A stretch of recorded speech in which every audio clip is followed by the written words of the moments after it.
আল্লাহ রাব্বুল আলামিন এই পৃথিবী সৃষ্টি করলেন, আবার এই পৃথিবী ধ্বংস হয়ে যাবে।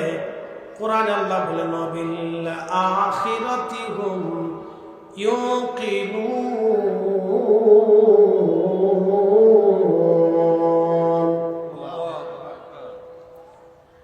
আল্লাহ ডাক দিয়ে বলেন, হাবিব উম্মতকে বলুন তারা যেন আখিরাতের প্রতি বিশ্বাস স্থাপন করে, আমার বান্দারা যেন আখিরাতে বিশ্বাস করে নেয় এবং আখিরাতের প্রতি যেন পরিপূর্ণ ইয়াকিন আনে। কিয়ামত যে হবে, আল্লাহর নবী 85টা আলামত বললেন, তার একটা আলামত হলো আমাতুস সালাহ, উম্মত নামাজ মেরে ফেলবে, নামাজকে হত্যা করবে। আজকে সমাজের চিত্র যদি আপনি দেখেন, হাজার হাজার কোটি কোটি মুসলমান কিন্তু নামাজি নাই, নামাজি নাই, নামাজি নাই। উম্মত হাসতে হাসতে নামাজ মেরে ফেলবে, উম্মত নামাজ মেরে ফেলে দিবে। ও হোমনাবাসী, মাইকের আওয়াজ যত দূর যাচ্ছে মনোযোগ দিয়ে কথাগুলি শুনবেন। যুবক ভাইরা আমার, আপনাদেরকে অনুরোধ করব, বাহিরে না থেকে সবাই ভিতরে এসে বসি এবং কথাগুলি শোনার চেষ্টা করি। কিয়ামত হবে পৃথিবীতে, কিয়ামতের আগে কি কি আলামত হবে, সেই আলামতগুলি আমি আপনাদের সামনে উত্থাপন করতেছি। প্রথম নম্বর, নবী বলেন আমাতুস সালাহ, আমার উম্মত নামাজকে মেরে ফেলে দিবে, নামাজ হত্যা করবে। পৃথিবীতে নামাজ টিকে থাকবে না, মসজিদ সুন্দর হবে কিন্তু নামাজি হবে না। আবার কিছুবার নামাজি হইলেও সেই সঠিক নামাজি খুঁজে পাওয়া যাবে না।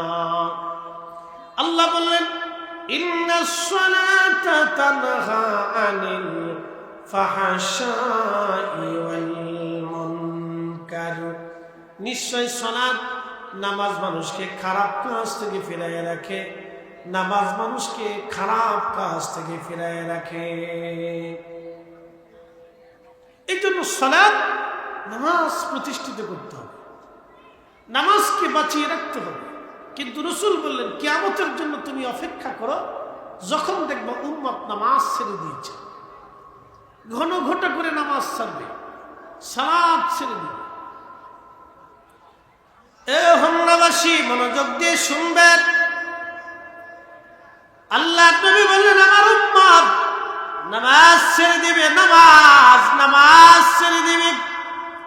আগের যুগে আপনি যদি দেখেন, তারা হাজার কাজ করতেন, অনেক পরিশ্রম করতেন, দীর্ঘ রাস্তা পায়ে হেঁটে হেঁটে পথ পাড়ি দিতেন, তারপরেও তারা নামাজ ছাড়তেন না, কখনো নামাজ ভুলে যেতেন না, কখনো তারা নামাজ ছেড়ে দিতেন না। আগের যুগের রাজা বাদশা যারা ছিল, তাদেরকেও দেখবেন তারা নামাজ পড়তো। আমির ওমরা যারা ছিল, তারা নামাজ পড়তো, তারা কখনো নামাজ ছেড়ে দিত না। যখনই অধিক পরিমাণে বেনামাজির সংখ্যা বেড়ে যাবে, নবী বললেন, উম্মত তোমরা শোনো, তখন কিয়ামতের অপেক্ষা তুমি করতে থাকো, তখন বুঝবা কিয়ামত প্রত্যাসন্ন, কিয়ামত তোমার কাছাকাছি চলে আসছে। ও হোমনাবাসী, 2 নম্বর নবী বললেন, কিয়ামতের আলামতের সুগা আর একটা হচ্ছে ওয়াদাউল আমানা, আমার উম্মত আমানত ধ্বংস করে ফেলবে। আমানত বলে কিছু থাকবে না, হটকারিতা সারা পৃথিবীতে বেড়ে যাবে। 2 নম্বর বেড়ে যাবে। তার বাস্তব প্রমাণ যদি আপনি দেখেন, আজকে খাদ্যের মধ্যে ভেজাল দেওয়া হয়, পানির মধ্যে ভেজাল দেওয়া হয়, এমনকি আপনি যদি দেখেন শিশুদের খাদ্যের মধ্যে ভেজাল হয়, দুধের মধ্যে ভেজাল দিয়ে দেয়, মধুর মধ্যে ভেজাল হয়ে যায়, শরবতের মধ্যে ভেজাল হয়ে যায়। কথা ঠিক আছে না ভাই? কথা বল, আমানত ধ্বংস হয়ে যায়। পৃথিবীতে আমানতের অস্তিত্ব থাকবে না। আমানতের খেয়ানত এত পরিমাণে এখন বাড়ছে, আপনি যদি দেখেন তো একটা বাবা নিজের ছেলেকেও পর্যন্ত বিশ্বাস করতে পারতেছে। আপনি যদি সমাজের দিকে, চিত্রের দিকে লক্ষ্য করেন, যে একটা বাবা নিজের ছেলেকেও এখন বিশ্বাস করতে পারে না, যে আমি ছেলেটার জন্য আমি 5 তলা বাড়ি করছি, আমি ছেলেটার নামে যে 5 তলা বাড়ি দিয়ে দিব, তো ছেলেটার নামে দিয়ে দিলে ছেলেটা কি আমারে ভবিষ্যতে দেখবে কিনা বা আমাকে সাপোর্ট করবে কিনা, এই বিশ্বাস ছেলের প্রতি বাবার থাকে না।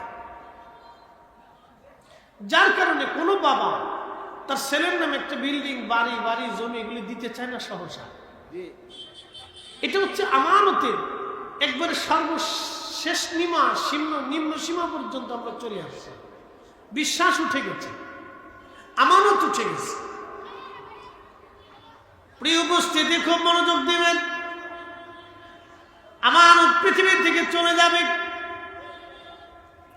স্বামী স্ত্রীর আমানত রক্ষা করে না, স্ত্রী স্বামীর আমানত রক্ষা করে না। আমানত এত কঠিন পর্যায়ে চলে গেল, নবী বললেন আমানত ধ্বংস হয়ে যাবে, আমানত থাকবে না। আল্লাহ নবী বলেন আমার উম্মত মুনাফিকের 3টা নিদর্শন আছে। 1 নম্বর কথায় কথায় মিথ্যা বলে, 2 নম্বর ওয়াদা করলে বরখেলাপ করে, 3 নম্বর মুনাফিক এই আমানতের খেয়ানত করে।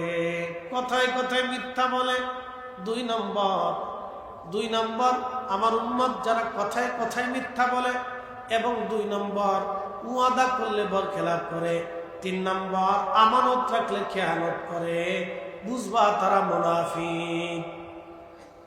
আপনি একটু চিন্তা করেন যে আল্লাহ রাসূল আমানতটাকে এতটাই মূল্যবান মনে করতেন যে তিনি হিজরত করার সময়ও হযরত আলীকে নিজের চাদরের মধ্যে শোয়াইয়ে দিয়ে বলেন, আলী তুমি শুয়ে থাকো চাদরের নিচে, আর অমুক অমুক অমুক অমুক আমার কাছে এই জিনিস ফেরত পা, তুমি কালকে এই সমস্ত সমুদায় জিনিস তাদেরকে ফেরত বুঝিয়ে দিয়ে তারপরে মদিনায় হিজরত করে আসবো। একসাথে বলবেন আল্লাহু আকবার। না না, আরো জোরে বলেন আল্লাহু আকবার, আরো জোরে বলেন আল্লাহু আকবার। আমরা মানুষ মরে যায়, অ্যাটেনশন, মানুষ মারা যায়, আব্বা মরে, মা মরে যায়, তো বাবা মা মরার পরে আমরা কান্দি, কবর খুঁজার চিন্তা করি, কবর দিব, জানাজা দেব, দাফন করব, কি করবো এগুলি চিন্তা করি। কিন্তু কখনো চিন্তা করিনি যে মা কোনো কিছু দিন আদায় ঋণ রেখে গেল কিনা, আব্বা কোনো ঋণ দুনিয়াতে রাখছে কিনা, বাবার ঋণ পরিশোধ করার জন্য কোনো সন্তানের চিন্তা তখন মাথায় কাজ করে না। কিন্তু আল্লাহ রাসূল কি বলছেন, উম্মত আমার উম্মতকে দুনিয়ার থেকে কবরে নামানোর আগে আমার উম্মতের ঋণ আছে কিনা, ঋণ যদি থাকে তাহলে আমার উম্মতের ঋণ আগে মিটাও। আহা, আল্লাহ রাসূলের কাজ কত সুন্দর ছিল দেখেন, যে আমার উম্মতের ঋণ আগে মিটাও, দেখো তার ঋণ আছে কিনা, যদি ঋণ থাকে তাহলে ঋণ আগে মিটাইয়া মওকুফ করে তারপরে আমার উম্মতকে কবরে নামাও। কারণ আপনি নামাজ পড়েন নাই, রোজা রাখেন নাই, আলসেমির কারণে নিজের নফসের খায়েশে পড়ে আপনি গুনাহ করছেন, আল্লাহ মাফ করবে, কিন্তু বান্দার হক যেটা নষ্ট করছেন এইটা আর আল্লাহ মাফ করবে না, এটা আল্লাহ কখনো মাফ করবে না, এটা বান্দা ক্ষমা না করা পর্যন্ত আল্লাহ মাফ করবে না। এই জন্য আমাদের জীবনে যত ঋণ আছে এই ঋণগুলি মওকুফ করে কবরে দেওয়া বুদ্ধিমানের কাজ। প্রিয় হোমনাবাসী, খুব মনোযোগ দিবেন। কিয়ামতের পূর্ব সময়ে অধিক পরিমাণে আমানতের খেয়ানত বেড়ে যাবে। নবী বললেন, উম্মত ঠিক তখনই তোমরা কিয়ামতের জন্য অপেক্ষা করতে থাকো, কারণ আমানত নষ্ট হয়ে যাবে। বন্ধু, আমি কিয়ামতের আলামতগুলি আপনাদের সামনে উপস্থাপন করতেছি, মনোযোগ দিয়ে কথা শুনবেন। এরপরে আল্লাহ নবী আরো বললেন, হে আমার উম্মতেরা, 4th নাম্বার হলো রাষ্ট্রের কর্মকর্তা যারা আছে তারা রাষ্ট্রের সম্পদ অর্থগুলি নিজেদের মতো মনে করে ভোগ বিলাস করবে। এক বেদুইন সাহাবী এসে বললেন, ইয়া রাসূলুল্লাহ, কিয়ামত কবে হবে? সহিহ বুখারীতে আসছে। নবীজি বললেন, সাহাবী তুমি তখন কিয়ামতের অপেক্ষা করো যখন রাষ্ট্রের কর্মচারীরা, আমির উমরারা, রাজা বাদশারা রাষ্ট্রের সম্পদকে নিজের সম্পদ মনে করে ভোগ বিলাস করবে, নিজের সম্পদ মনে করে ব্যবহার করবে, রাষ্ট্রের সম্পদকে নিজের প্রয়োজনে নিজের কাজে দুর্ব্যবহার করবে। তখন বুঝবা, তুমি কিয়ামতের জন্য অপেক্ষা করো, তখন বুঝবা পৃথিবী বৃদ্ধকাল হয়ে গেছে, এটা বুড়া হয়ে গেছে, এটা ধ্বংস হয়ে যাবে। আপনি যদি লক্ষ্য করেন তাহলে সারা পৃথিবী যদি তন্ন তন্ন করে খুঁজেন তাহলে এর ব্যত্যয় নাই, একবারে বাস্তবে তার রূপ নিয়ে নিছে। আপনি যদি এশিয়াতে যান, আফ্রিকাতে যান, পৃথিবীর বিভিন্ন কান্ট্রিগুলি যদি দেখেন, আমাদের দেশ দেখেন, ভারত দেখেন, মায়ানমার দেখেন, পৃথিবীর সব দেশগুলিতে এরকম আজ রাষ্ট্রের সম্পদগুলি রাষ্ট্রীয় কর্মচারী কর্মকর্তারা ভোগবিলাস করে খেয়েটে ভাগযোগ করে নেয়। এটা আমার কথা না, এটা আল্লাহ রসুলের কথা। রসুল করিম যাহা বলছে তাহা ঠিক, নবীজির একটা কথাও মিথ্যা হবে না। কথা ঠিক আছে না ভাই? আমরা সুন্নিদের বিশ্বাস কি? আমাদের বিশ্বাস হলো আল্লাহ পাইতে হলে আগে নবী পাইতে হবে। কি কথা ঠিক আছে না ভাই? আল্লাহ পাইতে হলে কাকে পাইতে হবে? নবী পাইতে হবে। আমরা আল্লাহকে যেভাবে বিশ্বাস করি, আমাদের রসুলকে আমরা সেইভাবে বিশ্বাস করি। কথা ঠিক আছে না? আতিউল্লাহ, তোমরা আল্লাহ মানো, ও আতিউর রসুল, আমার নবী মানো। আল্লাহ বলছেন তোমরা আমাকে মানো, আমাকে যেভাবে মানবা, ও আতিউর রসুল, আমার রসুলকে ওইভাবেই মানবা। একসাথে বলবেন আল্লাহু আকবার। ওটা আমাদের ভাষা না, আল্লাহর ভাষায় বলতেছি। প্রিয় হোমনাবাসী, আল্লাহর নবী বলেন, ও আমার উম্মতরা, তোমরা কিয়ামতের অপেক্ষা করতে থাকো তখন যখন আমানত নষ্ট হয়ে যাবে এবং রাষ্ট্রের সম্পদগুলি ভোগ বিলাস করে খাওয়া দাওয়া হবে। আর একটা নম্বর, কিয়ামত তোমরা কিয়ামতের জন্য অপেক্ষা করো যখন সমাজ থেকে ন্যায় বিচার নষ্ট হয়ে যাবে, আদালত উঠে যাবে, ন্যায় বলে কোনো শব্দ থাকবে না, ন্যায় বিচার থাকবে না। কুরআনুল কারীমে রব্বুল আলামিন বললেন, ইন্নাল্লাহা ইয়া'মুরু বিল আদলি ওয়াল ইহসানি ওয়া ইতাইযিল কুরবা। আল্লাহ ডাক দিয়ে বলেন, আমি রব্বুল আলামিন তোমাদেরকে হুকুম প্রদান করলাম, পৃথিবীতে তোমরা ন্যায় বিচার করবা, ন্যায় কাজ করবা, অন্যায় কাজ করবা না।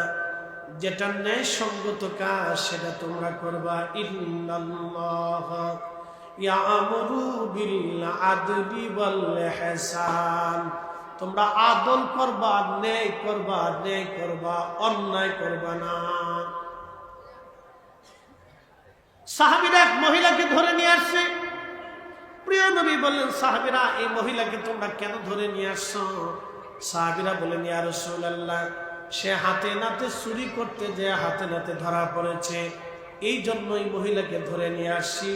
আল্লাহ নবী বললেন, আল্লাহর ফয়সালা অনুযায়ী তারা হাত কেটে দাও। নবীর দরজায় ইসলামী খেলাফতে কোন ব্যক্তি যদি চুরি করত তাহলে তারা হাত কেটে ফেলে দেওয়া হতো।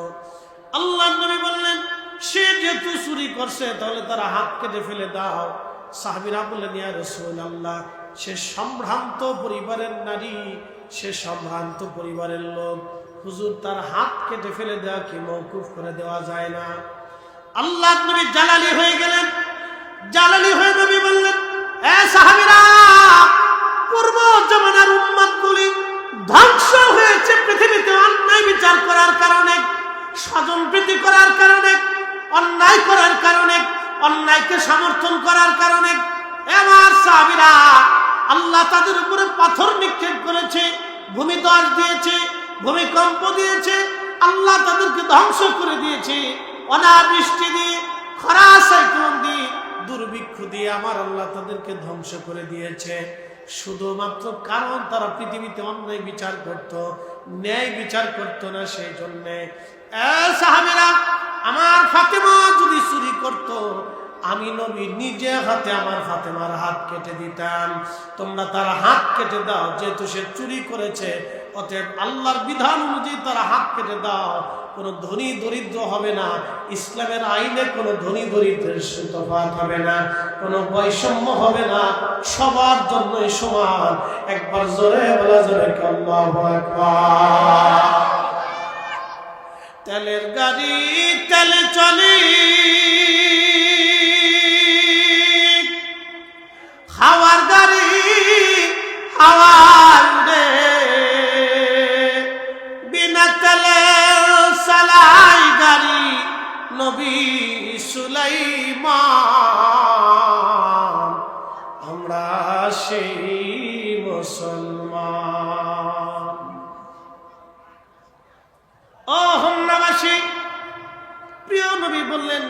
থেকে ন্যায় উঠে যাবে, অন্যায় নেমে আসবে, ন্যায় বিচার হবে না। আপনি যদি আমাদের বাংলাদেশের 64,000 গ্রাম দেখেন, 64,000 গ্রামের বিচার সালিশ যদি আপনি দেখেন, কয়টা বিচার সালিশ 100% পিওর হয়? কিছু বিচার সালিশ ব্যক্তির কারণে, মতের কারণে, দলের কারণে এবং আত্মীয়তার মহব্বতের সন্তানের প্রেমে পড়ে বিচার সালিশ এরকম ডাইনবাম হয়ে যায়। কি কথা কর না কেন জোরে বলো? 64,000 গ্রামের 10ই রকম। এখন আমি যদি প্রশ্ন করি, হোমনাবাসী, আপনার ছেলে অন্যায় করছে, অপরাধ করছে, তা আপনি কি ছেলের পক্ষে না ন্যায়ের পক্ষে? তা আপনি জবাব দিবেন, হুজুর এটা আমি ন্যায়ের পক্ষে থাকবো, ছেলের পক্ষে না। তা আমরা সবাই যদি ন্যায়ের পক্ষে থাকি, তাহলে ছেলে অন্যায় করুক, ভাতিজা অন্যায় করুক, মেয়ে অন্যায় করুক, ভাই অন্যায় করুক, পিতা অন্যায় করুক, আত্মীয় অন্যায় করুক, শালা সম্বন্ধী অন্যায় করুক, প্রতিবেশী অন্যায় করুক, এই এলাকার লোক অন্যায় করুক, আত্মীয় স্বজন অন্যায় করুক, বন্ধু বান্ধব অন্যায় করুক, আপনি যদি ন্যায়ের পক্ষে থাকেন, তাহলে বাংলাদেশে আর অন্যায়, জুলুম, অত্যাচার, এই 2 নম্বরই এই সমস্ত কোনো খারাপ কাজ হতে পারে না। কারণ আমরা সবাই যদি ন্যায়ের পক্ষে থাকি, তাহলে বিচার সালিশের জন্য বেশি লম্বা কিছুর করার দরকার নাই। এই এলাকার সামাজিক লোকজনই বিচার সালিশ করে কমপ্লিট করে দিতে পারে, যদি সবাই ন্যায় বুঝে, ন্যায় করে, ন্যায় কাজ মানে, ন্যায়টা মানে, ন্যায় বুঝে। কথা বলেন ঠিক আছে না ভাই? কিন্তু আমার ছেলে যদি অন্যায় করে, পিতা নিজেই ছেলেরে বাঁচানোর জন্য কেমনে টাকা খরচা করবে, কেমনে কি করবে, নিজের পিতাই পাগল হয়ে যায়। তখন এই পিতার মাথায় কাজ করে না যে আমার ছেলে অন্যায় করছে, আমার ছেলে শাস্তি হওয়া দরকার। বাপে এই পিতারে, বাপে তখন সন্তানকে বাঁচানোর জন্য হাজার তদবির করে। বাপের উচিত কি? নিজের সন্তানকে শাস্তি দেওয়া। এইভাবে বাংলার প্রত্যেকটা বাবা যদি সন্তানকে শাস্তি দিত, বাংলার প্রত্যেকটা ভাই যদি ভাইকে শাস্তি দিত, বাংলার প্রত্যেকটা চাচা যদি বাতিজাকে শাস্তি দিত, বাংলার প্রত্যেকটা পিতা যদি মেয়েকে শাসন করত, বাংলার প্রত্যেকটা মা যদি সন্তানকে এইভাবে শাসন করত, তাহলে আমাদের দেশে অন্যায় হয় না, পুলিশ লাগে না, বিচার সালিশে এত বেশি কিছুর দরকার হয় না, সামান্যতেই যথেষ্ট হয়ে যায়। কিন্তু ঘটনা হলো আমরা নিজেরাও ন্যায় মানি না, আমরা নিজেরাও মানি না। শুধু আদালতের দোষ দিয়ে তো লাভ নেই। আমি সবসময় আদালতের দোষ দিই না। আমাদের বাংলাদেশে যতগুলি মামলা শুরু হয়, দেখবেন অধিক মামলা বিসমিল্লাতে মিথ্যা দিয়ে শুরু হয়। কি কথা আমি খারাপ কিছু ভাই? উকিলের কাছে যায় জিজ্ঞেস করে যে উকিল কোন সিস্টেমে মামলা দিলে মামলাটা জটিল হবে, কোন পদ্ধতিতে মামলা দিলে দারোগা সাহেব মামলাটা কঠিন হবে, জটিল হবে। এর সাথে কিছু সত্য থাকে, 50% মিথ্যা থাকে, 78% মিথ্যা থাকে, এদের মিলিয়ে সিলিয়ে দিয়ে সুন্দর করে একটা মামলা সাজায় দিয়ে দেয়। তো মামলার শুরুই যখন মিথ্যা দিয়ে হলো, তা আপনি এটার বিচার কিভাবে আশা করতে পারেন? কথা ঠিক আছে না আমার? তাহলে আমরা বুঝে গেল কেউই ন্যায় মানতে চাই না। এই জন্য আল্লাহ বললেন, ইন্নাল্লাহ, আমি রাব তোমাদেরকে নির্দেশ দিলাম, হুকুম দিলাম, ইন্নাল্লাহ ইয়ামুরু বিল আদল, পৃথিবীতে তোমরা ন্যায় করো, ন্যায় করো, ন্যায় কাজ করো, অন্যায় করো না। আল্লাহর হুকুম, তোমরা ন্যায় কাজ করো, সবাই করো। কি ইমাম, কি মুসল্লি, কি ব্যক্তি, কি মুরব্বী, কি যুবক, কে মহিলা, কে পুরুষ, কে প্রধান, কে সহকারী, তোমরা সবাই ন্যায় করো। আল্লাহর হুকুম, আমার বান্দা, তোমরা যারা আমার বান্দা আছো, তোমরা পৃথিবীতে ন্যায় করো। এটা আল্লাহর হুকুম। নবী বললেন, উম্মত পৃথিবী থেকে ন্যায় মুছে যাবে, ন্যায় কাজ বন্ধ হয়ে যাবে, ন্যায়ের মৃত্যু ঘটবে, ন্যায় দুর্বল হয়ে যাবে, অন্যায় বৃদ্ধি পাবে, তখন তোমরা কিয়ামতের অপেক্ষা করতে থাকো। আল্লাহ রাসূলের একটা কথাও মিথ্যা হবে না। তোমরা তখন কিয়ামতের অপেক্ষা করতে থাকো, তখন তোমরা কিয়ামতের অপেক্ষা করো। এই জন্য ন্যায় করাটা আমাদের জন্য অত্যন্ত জরুরি। প্রিয় উপস্থিতি, হাজিরিন, খুব মনোযোগ দিয়ে কথাগুলি শুনবেন। আমি একটা ঘটনা আপনাদেরকে শোনাবো। বিশ্ববিখ্যাত একজন বাদশা ছিলেন, তার নাম খলিফা হারুনুর রশিদ। খলিফা হারুনুর রশিদ, তিনার রাজ দরবারে একটা চিঠি আসলো। বর্তমান সিরিয়ার একটা প্রদেশ আছে নাম আলেপ্পো, আলেপ্পোর পাশে একটা প্রদেশ আছে হোমস, তারপরে হবে আপনার দামেস্ক। এই আলেপ্পো থেকে একখানা চিঠি গেল। চিঠির মধ্যে লেখা আছে, খলিফাতুল মুসলিমিন আমাদের আলেপ্পো শহরের যিনি বিচারক ছিলেন, কাজী ছিলেন, কাজী সাহেব অসুস্থ থাকার কারণে কোনো বিচার ফায়সালা হয় না। বিচার আসান না থাকার কারণে সমাজে চুরি ডাকাতি রাহাজানি খুন খারাপি বেড়ে গেছে। বর্তমান যেমন আমাদের প্রশাসন একটু দুর্বল হওয়ার কারণে চোর ডাকাতের সংখ্যা বেড়ে গেছে। কথা ঠিক আছে না ভাই? আপনি যদি কুত্তা দুর্বল করেন তাহলে শিয়াল ঘরে ঢুকবে, মনে রাখতে হবে, এটা হলো সূত্র। যদি কুকুর দুর্বল করেন তাহলে শিয়াল আপনার মুরগি চুরি করবে।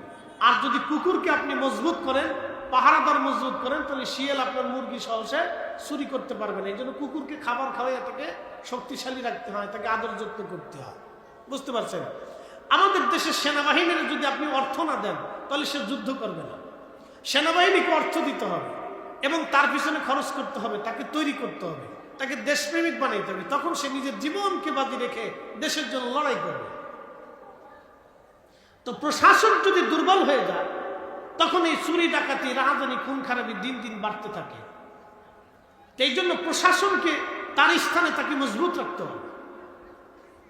তো যে কথা বলছিলাম যে বিচারক অসুস্থ হওয়ার কারণে বিচার আসার হচ্ছে না, তো না হওয়ার কারণে চুরি ডাকাতি খুন খারাপি বেড়ে গেছে।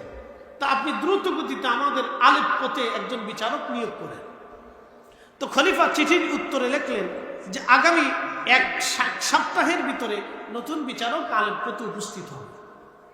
তো ঠিক খলিফার ওয়াদা অনুযায়ী এক সপ্তাহের ভিতরে নতুন একজন বিচারক উপস্থিত হবে।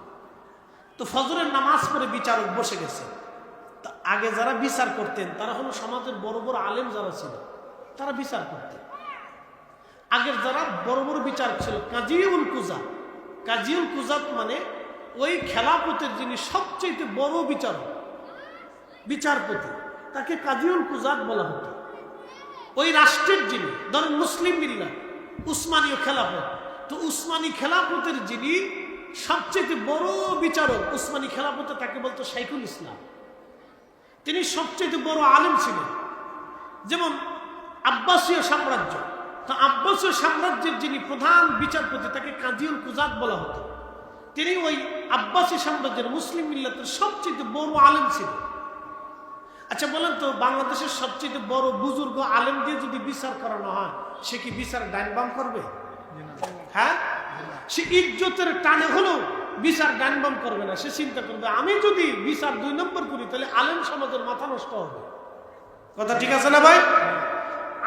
আমি ফরিদি সাহেব যদি এখন চুরি করি তাহলে আপনারা, আমি চিন্তা করবো যে আমার সামনে যদি আপনি 1000 কোটি টাকাও দেন তা আমি চুরি করতে পারবো না।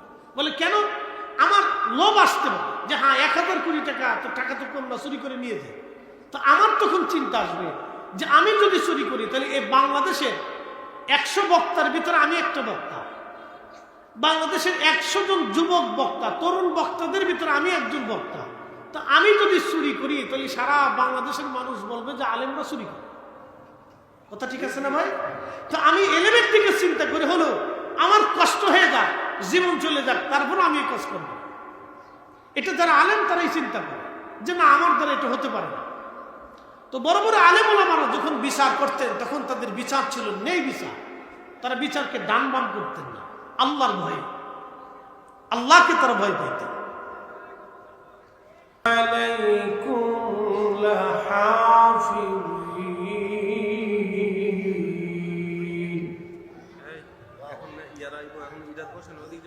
কিরামান কাতিবিনা ইয়ালামুনা মা তাফআলুন।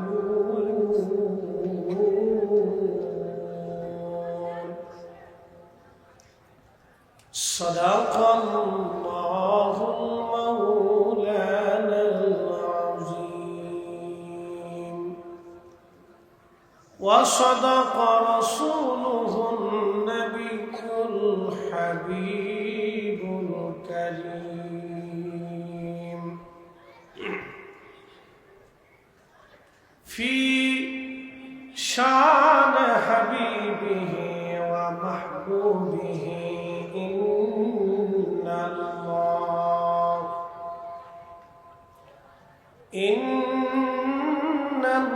ইন্নাল্লাহা ওয়া মালাইকাতাহু ইউসাল্লুনা আলান ইয়া আইয়ুহাল্লাযীনা আমানু সাল্লু আলাইহি ওয়া সাল্লিমু তাসলিমা আল্লাহুম্মা সাল্লি আলা সাইয়্যিদিনা মাওলানা মুহাম্মদ ওয়া আলা আলি সাইয়্যিদিনা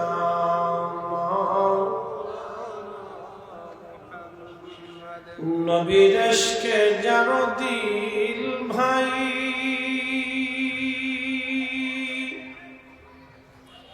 এ ভুবনে কাঁদে না নবীর ইশকে জানো দিল ভাই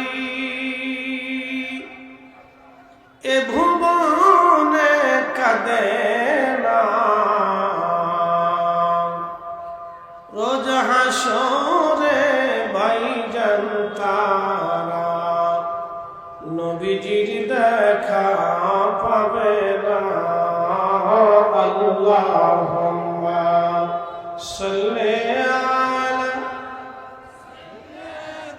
আহা জবান খুলে মাওলানা মুহাম্মদ ওয়া আলা আলি সাইয়্যিদিনা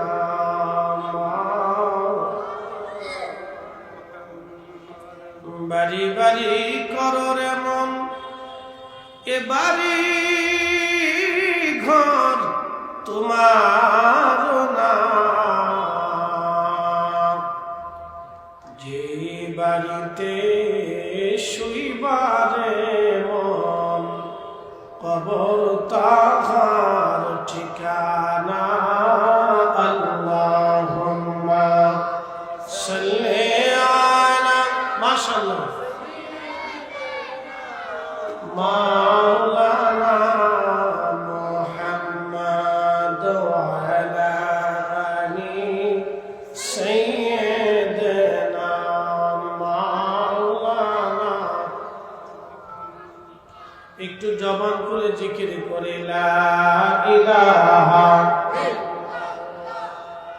লা ইলাহা ওয়া লা ইলাহা হাসবি রাব্বি জাল্লাল্লাহ মা ফি কলবি গায়রুল্লাহ নূর মুহাম্মদ সাল্লাল্লাহু আলাইহি নূর মুহাম্মদ লা ইলাহা ইল্লাল্লাহ লা ইলাহা লা ইলাহা ইল্লাল্লাহ মুহাম্মাদুর রাসূলুল্লাহ সাল্লাল্লাহু আলাইহি ওয়াসাল্লাম। বলেন এই পৃথিবী কি চিরস্থায়ীভাবে থাকবে না একসময় ধ্বংস হয়ে যাবে? একসময় এটা ধ্বংস হয়ে যাবে।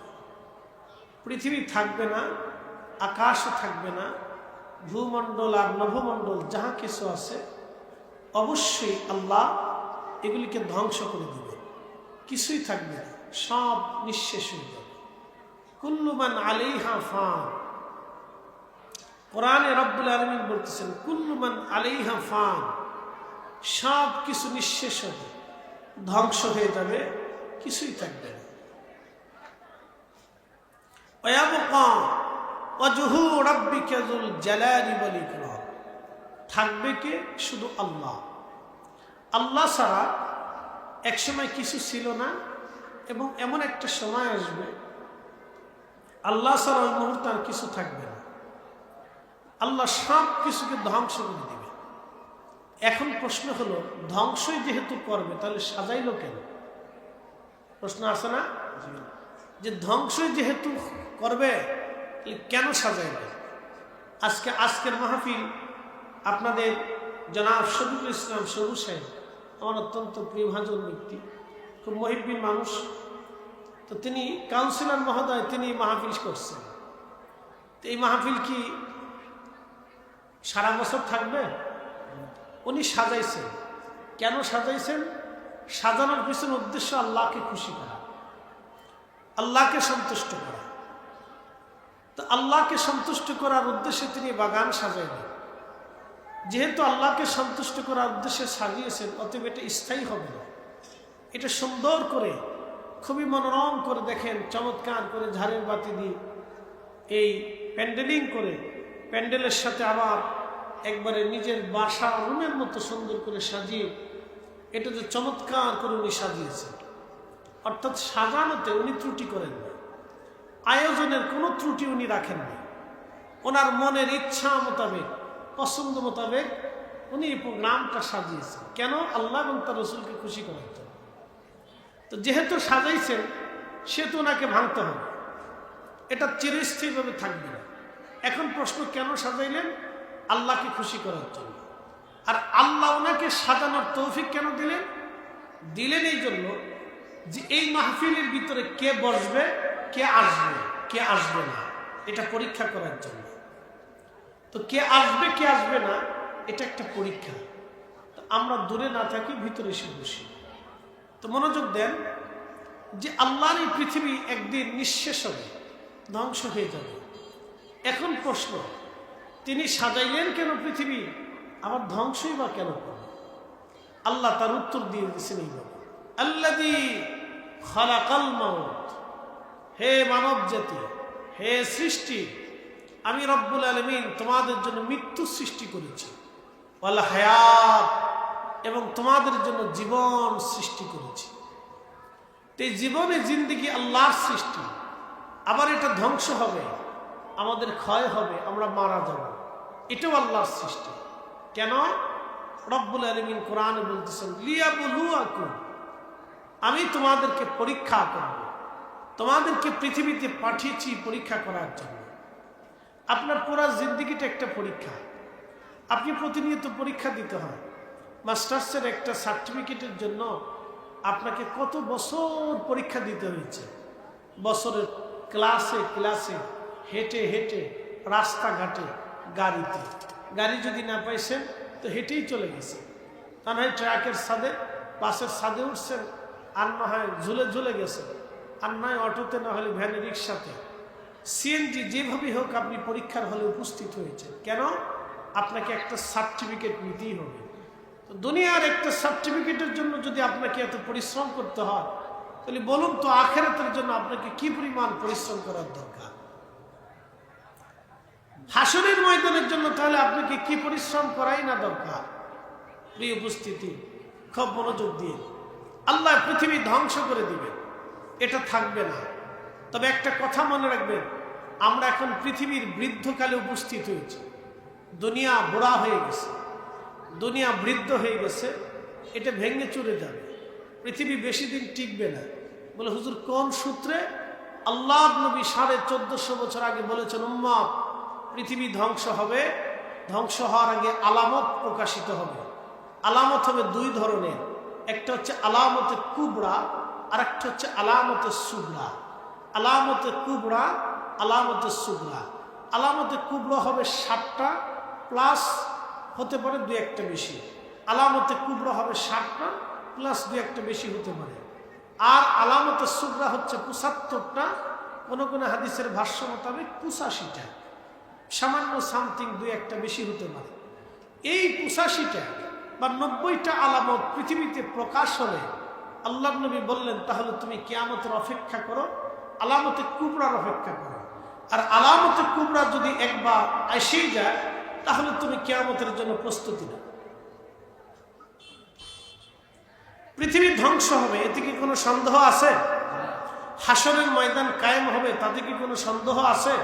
কোনো সন্দেহ নেই। আমরা দুনিয়ার থেকে কবরে চলে যাব, তাতেও কোনো সন্দেহ নেই। চিরসত্য, আমরা জানি যে আমরা মারা যাব, আমরা বুঝি যে আমার যে কোনো সময় হায়াত শেষ হবে, কিন্তু বুঝার পরেও আমরা আশায় আশায় থাকি, আশায় আশায় থাকি।